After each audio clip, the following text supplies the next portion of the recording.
244 енергетско ефикасни објекти се изградени во Карпош во период од 2012 до 2014 година.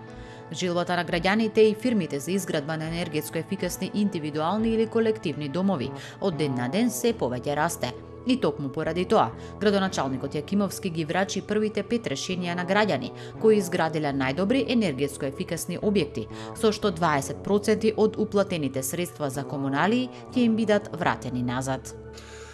Ние направивме пионерски чекор со тоа што први самостојно донесовме правилник за енергетска ефикасност и според тој правилник за енергетска ефикасност и се дава одобрение за објектите во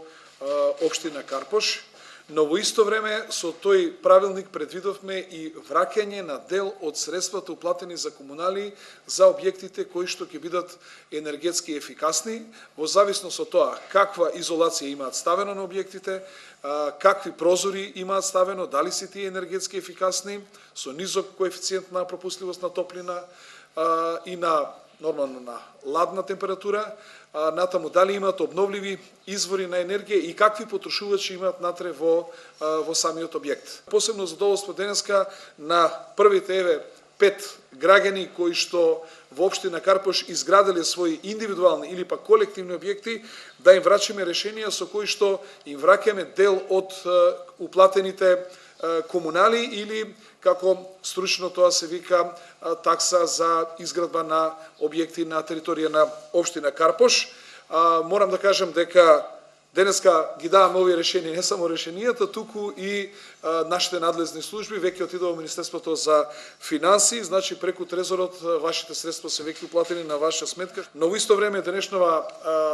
наша пресконференција ќе искористиме да ги потикнеме и останатите инвеститори во општина Карпош, оваа наша стимулација да ги потикне да градат енергетски ефикасни објекти, со што инвеститорите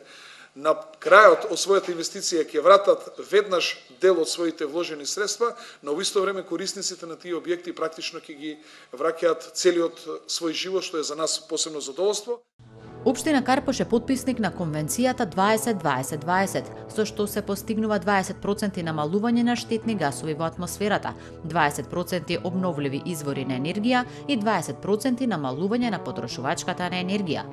Покрај другото, оваа локална самоуправа е прва на територијата на град Скопје, која веќе 2,5 години има изготвено проект за гасификација, а и имаше формирано предпријатие за изградба, но владата на Република Македонија донесе закон со кој единствено градот Скопје може да биде надлежен за гасификацијата.